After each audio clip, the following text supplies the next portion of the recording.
നമ്മുടെ Thailand ട്രിപ്പിൻ്റെ starting ആണ് ഇവിടെ നടക്കാൻ പോകുന്നത്. ഞങ്ങളിപ്പോൾ നിൽക്കുന്നത് കൊച്ചിൻ എയർപോർട്ടിലാണ്. ആരെയും കാണിക്കുന്നില്ല, കണ്ടില്ലേ? വിശലുമൊക്കെ വേറെ വൈബിലാണ്. നമ്മൾ കണ്ട DMK എയർപോർട്ടിലെത്തിയിരിക്കുന്നു. ഇതിലിപ്പോഴും ഉറക്കത്തിലാണ്. ഇതാണ് DMK എയർപോർട്ട് കേട്ടോ. വന്നപ്പം കണ്ട ഒരു കാര്യമാണ് ഇത്. കണ്ടോ, വാഷ്റൂമിൻ്റെ പുറത്ത് ഏതൊക്കെ വാഷ്റൂം, എത്ര സ്ലോട്ടുകൾ ഫ്രീ ഉണ്ട്, കാര്യങ്ങളെല്ലാം ഡീറ്റെയിൽസ് എല്ലാം താണ്ട കണ്ടോ ലിസ്റ്റ് ചെയ്തേക്കുന്നുണ്ടോ. ഇതാണ് നമ്മുടെ വണ്ടി, നമ്മൾ റെന്റിനെടുത്ത വണ്ടി. നമ്മളിപ്പം കാവയായിലേക്ക് ഏകദേശം എത്തിച്ചേരാറായിരിക്കുന്നു. 10-15 മിനിറ്റുള്ളിൽ എത്തുന്നതാണ്. പോകുന്ന വഴിയിലുള്ള കുറേ വ്യൂ പോയിന്റുകളിൽ ഒരു വ്യൂ പോയിന്റാണിത്.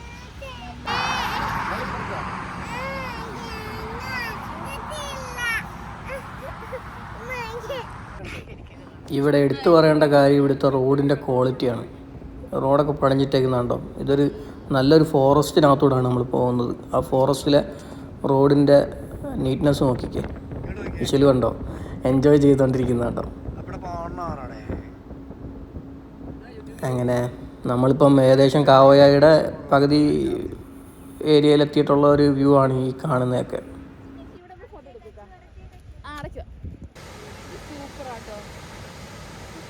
ഈ വ്യൂ പോയിൻ്റാണ് നമ്മുടെ കാവയായി നാഷണൽ പാർക്കിൻ്റെ ഏറ്റവും എൻഡ് പോയിന്റിൽ നിന്ന് നമുക്ക് കിട്ടുന്ന വ്യൂ. ഇത് നല്ലൊരു അടിപൊളി ഒരു വെള്ളച്ചാട്ടമാണ്, ഒരു സിനിമാറ്റിക് വ്യൂ ഉള്ള ഒരു വെള്ളച്ചാട്ടമാണ്. പിന്നെ അതിനോടൊപ്പം തന്നെ അടുത്തായിട്ട് തന്നെ വരുന്നതാണിത്, ഒരു മ്യൂസിയമാണ്. അതിനകത്തിൽ എന്തൊക്കെയാണ് ഈ കാട്ടിനകത്തുള്ളതെന്നുള്ള ഡീറ്റെയിൽസാണ് ഈ കാണിച്ചേക്കുന്നത്.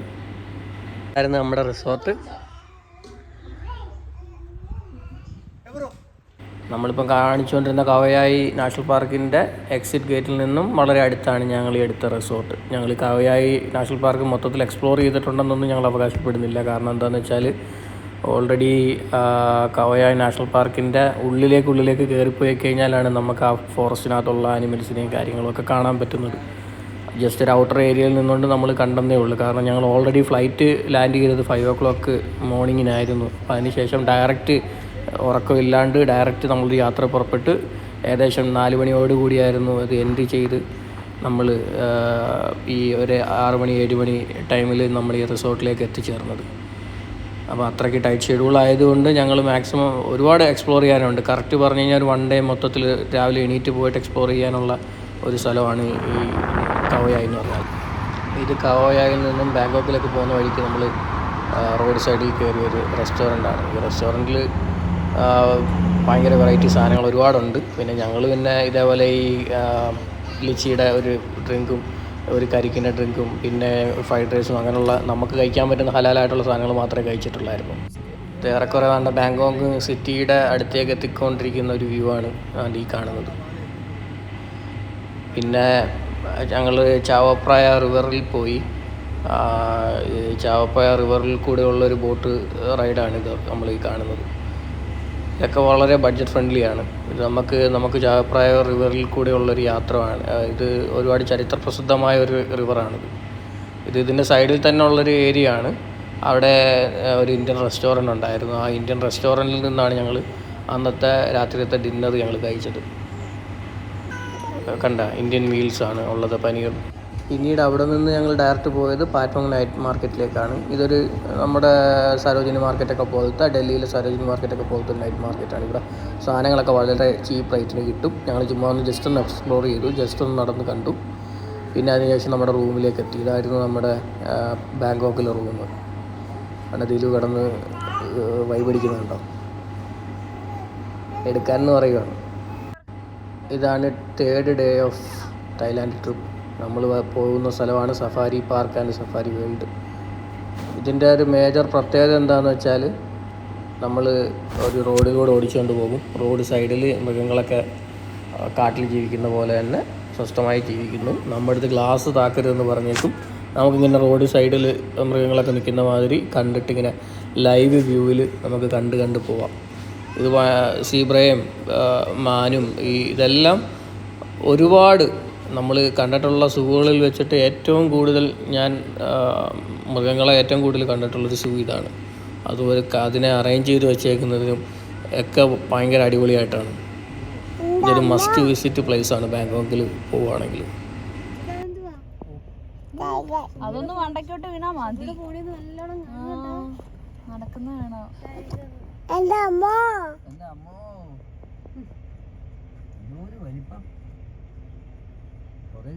ഒരു ഭാര്യയും ഭർത്താവാന്ന് തോന്നുന്നു. ഇഷ്ടം പോലെ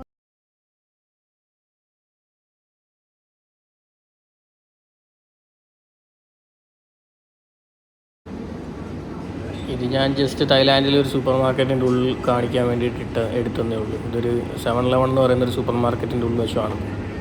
അങ്ങനെ ഉച്ചക്കത്തെ നമ്മുടെ റിഫ്രഷ്മെൻറ്റിന് ശേഷം നമ്മൾ ഡോൾഫിനോറിയം ഒക്കെ കാണാനായിട്ട് സഫാരി പാർക്കിൻ്റെ ഉള്ളിലേക്ക് കയറിയിട്ടുണ്ട്. അപ്പം ഈ ഏരിയയിലാണ് നമ്മൾ കാണുന്ന ഒറാങ്കുട്ടാൻ്റെതും ടൈഗറിൻ്റെതും ഒക്കെ ആയിട്ടുള്ള കൂടെ നിന്ന് നമുക്ക് എടുക്കുന്ന ഫോട്ടോസും ഒക്കെ വരുന്നൊരു ഏരിയ ഇതാണ്. പക്ഷേ ഞങ്ങൾ എത്തിപ്പെട്ട ടൈം ഓൾറെഡി ആഫ്റ്റർനൂൺ ആയതുകൊണ്ട് ഞങ്ങൾക്ക് ഡോൾഫിനോറിയവും പിന്നെ സീ ലയണിൻ്റെ ഷോസും ബേഡിൻ്റെ ഷോസും മാത്രമേ ഞങ്ങൾക്ക് കാണാനൊത്തുള്ളൂ.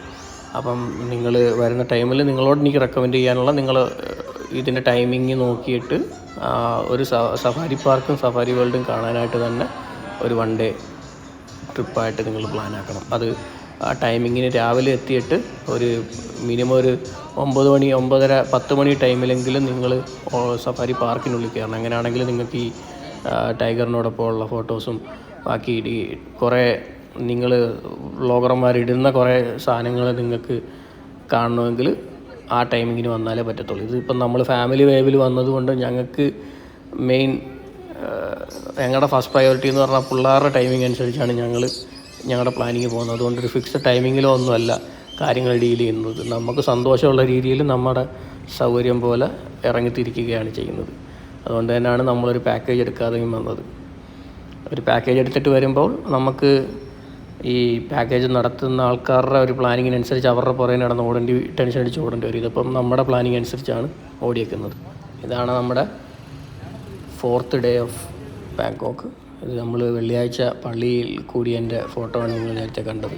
അതിനുശേഷം നമ്മൾ ലഞ്ച് കഴിക്കാനായിട്ട് ഒരു ഊണ് കഴിക്കാൻ ഭയങ്കര ആഗ്രഹം. അങ്ങനെ ഒരു ബാങ്കോക്കിലെ ഉള്ളിലുള്ളൊരു മാർക്കറ്റിൻ്റെ പേരെനിക്ക് ഓർമ്മയില്ല. ഇതിനകത്തൂടെ നമ്മൾ വണ്ടി ഓടിച്ച് പോകുന്നൊരു വ്യൂ ആണ്. നല്ല രസമില്ലേ കാണാനായിട്ട്? നമ്മുടെ നാട്ടിലെ ഓച്ചിറ കമ്പോളത്തിനകത്തൂടെയൊക്കെ വണ്ടി ഓടിച്ചുകൊണ്ട് പോകുന്ന പോലത്തെ ഒരു വ്യൂ പോലില്ലേ? അതുകൊണ്ട് ദിലുവിന് വിശന്ന് തുടങ്ങിയിട്ടുണ്ട്. കരയുന്നുണ്ടോ?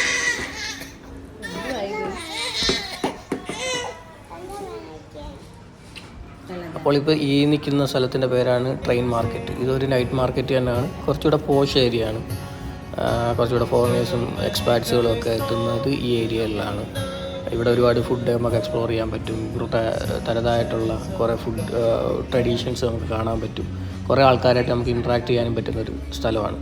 അതാണ്ട് ഞങ്ങൾ ഈ വേഫിൾസ് ആണെങ്കിലും പിന്നെ ഈ പൊറോട്ട പോലെ ഒരു സാധനം ഉണ്ടാക്കിയിട്ട് അതിനകത്തിൽ മുട്ട വെക്കുന്ന അങ്ങനത്തെ കുറേ ഐറ്റംസ് ആണെങ്കിലും തായ്ലാൻഡിലെ കുറച്ച് ട്രഡീഷണൽ ആയിട്ടുള്ള കുറേ ഫ്രൂട്ട്സൊക്കെ ഞങ്ങൾ അവിടെ നിന്ന് എക്സ്പ്ലോർ ചെയ്തിരുന്നു. കുറേ കബാബും സാധനങ്ങളൊക്കെ അവിടെ നിന്ന് എക്സ്പ്ലോർ ചെയ്തായിരുന്നു. ഇപ്പം ഞാൻ നിൽക്കുന്നത് കോങ്ലാട്ട് ഷോപ്പ് മാർക്കറ്റിലാണ്. ഈ മാർക്കറ്റ് എന്ന് പറഞ്ഞു കഴിഞ്ഞാൽ നമ്മുടെ ആലപ്പുഴയിലൊക്കെ ഇതേപോലെ ചെയ്ത് കഴിഞ്ഞാൽ അത്രയും നല്ല രീതിയിൽ വരുമാനം നമ്മുടെ അവിടുത്തെ പ്രദേശവാസികൾക്ക് കിട്ടുന്ന ടൈപ്പ് പരിപാടിയാണ്. എല്ലാവരൊക്കെ എൻജോയ് ചെയ്യുന്നുണ്ട്. ഇതിൻ്റെ സൈഡിൽ ഇതുപോലെ റോഡ് സൈഡുകളിൽ കച്ചവടങ്ങൾ നടക്കുന്നുണ്ട്. പിന്നെ ഈ ബോട്ടിൽ കുറേ അമ്മച്ചിമാർ സാധനങ്ങളൊക്കെ ആയിട്ട് കച്ചവടം ചെയ്യുന്നുണ്ട്. കുറേ വറുത്തതും പൊരിച്ചതും ഒക്കെ ആയിട്ടുള്ള സാധനങ്ങളും അല്ലാതെ പച്ചക്കറികളും പച്ചിലകളും അങ്ങനെ അവരുടെ തനതായിട്ടുള്ള കച്ചവട രീതിയാണിത്. അത് നമുക്കൊരു ഭയങ്കര ഒരു പുതുമയായിരുന്നു ഇതിങ്ങനെ ഒരു കച്ചവടം കണ്ടത്. ഇത് നമ്മുടെ ആലപ്പുഴ ഇങ്ങനെ ഒരു സംഭവം സെറ്റ് ചെയ്ത് തരുന്നായിരുന്നെങ്കിൽ ഒരുപാട് പേർക്കൊരു വരുമാന മാർഗ്ഗം. ഇതാണ് ആ ബോട്ടിൻ്റെ സൈഡിൽ നിന്ന് കണ്ട ആ മാർക്കറ്റ്. ഈ മാർക്കറ്റിൽ ഒരുപാട് ഇവരുടെ ട്രഡീഷണൽ ആയിട്ടുള്ള ഫുഡ് ഐറ്റംസാണ് ഇവിടെ ഉള്ളത്. ഇവിടുന്ന് കുറേ ഫ്രൈഡ് ഫിഷും ക്രാബും ഷ്രിമ്പും ഒക്കെ നമ്മൾ കഴിച്ചിരുന്നു. എല്ലാം ഭയങ്കര അടിപൊളി ടേസ്റ്റായിരുന്നു. അതുപോലെ എടുത്തു പറയേണ്ട കാര്യം ഇവിടെ കാച്ചിൽ ഏത്തക്ക പോലുള്ള സാധനങ്ങൾ ചുറ്റും ഇവർ കൊടുക്കുന്നുണ്ട്. ഞാൻ താണ്ടെ പെട്രോൾ അടിക്കാൻ കയറിയാണ്. പെട്രോൾ അടിക്കാൻ കയറിയപ്പോൾ ഇത് കണ്ടോ, നമ്മൾ ഏത് പെട്രോളാണ് അടിക്കുന്നത് എന്നുള്ളതിൻ്റെ മാർക്കാണ് വേണ്ടി കാണിച്ചത്. കണ്ടാ, അങ്ങനെ നമ്മുടെ ട്രിപ്പ് കയറുന്ന നമ്മൾ ഫ്ലൈറ്റിൽ കയറി കുഞ്ഞിറങ്ങി ഞങ്ങൾ തിരിച്ചു പോവുകയാണ് കേട്ടോ.